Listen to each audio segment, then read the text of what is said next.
ಇತ್ತೀಚೆಗೆ ಕೆಲವರು ಸೋಷಿಯಲ್ ಮೀಡಿಯಾದಲ್ಲಿ ಅವರೇ ಇನ್ವೆಸ್ಟಿಗೇಷನ್ ಮಾಡಿಕೊಂಡು ಯಾವ ಪ್ರಕರಣದಲ್ಲಿ ಯಾರನ್ನ ಅರೆಸ್ಟ್ ಮಾಡಬೇಕು, ಯಾರನ್ನ ಬಿಡಬೇಕಂತ ಹೇಳಿ ಅವರೇ ಡಿಸೈಡ್ ಮಾಡಿಕೊಂಡು ಸೋಷಿಯಲ್ ಮೀಡಿಯಾದಲ್ಲಿ ಪೋಸ್ಟ್ ಹಾಕ್ತಾ ಇದ್ದಾರೆ.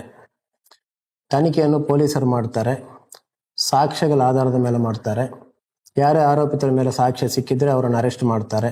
ಯಾರ ವಿರುದ್ಧ ಯಾರು ಸಾಕ್ಷ್ಯ ಸಿಕ್ಕಿಲ್ಲ ಅಂದರೆ ಅವ್ರನ್ನ ಅರೆಸ್ಟ್ ಮಾಡ್ಲಿಕ್ಕೆ ಆಗಲ್ಲ.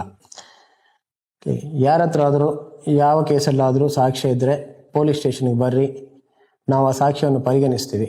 ನೀವು ಯಾರನ್ನಾದ್ರೂ ಆರೋಪಿತರ ವಿರುದ್ಧ ಸಾಕ್ಷ್ಯ ಇದ್ರೂ ತೊಂದರೆ ಇಲ್ಲ, ಯಾರನ್ನಾದ್ರೂ ಪೊಲೀಸರು ಹಿಡಿಯುತ್ತಿದ್ದಾರೆ ಅಂತ ಅನಿಸಿ ಅವ್ರು ಇನ್ನೋಸೆಂಟ್ ಅನಿಸಿದ್ರೆ ಆ ಸಾಕ್ಷ್ಯ ಇದ್ರೂ ಕೂಡ ಪರವಾಗಿಲ್ಲ. ಪ್ರತಿ ಸಾಕ್ಷ್ಯವನ್ನು ಕೂಡ ಪೊಲೀಸರು ಯಾವಾಗಲೂ ಪರಿಗಣಿಸ್ತಾರೆ. ಅದನ್ನು ಬಿಟ್ಟು ಸೋಷಿಯಲ್ ಮೀಡಿಯಾದಲ್ಲೇ ನೀವು ಇನ್ವೆಸ್ಟಿಗೇಷನು ಟ್ರಯಲ್ ಮಾಡೋಕ್ಕೆ ಹೋಗಿದ್ರೆ ಅದು ಕೂಡ ಒಂದು ಅಪರಾಧ ಆಗುತ್ತೆ. ಅನ್ನೆಸರ್ಲಿ ನಿಮ್ಮ ವಿರುದ್ಧ ಕೂಡ ಪ್ರಕರಣ ದಾಖಲಾಗುತ್ತೆ. ಇದನ್ನು ಮಾಡದೆ ರೆಸ್ಪಾನ್ಸಿಬಲ್ ಸಿಟಿಸನ್ ಆಗಿರಿ.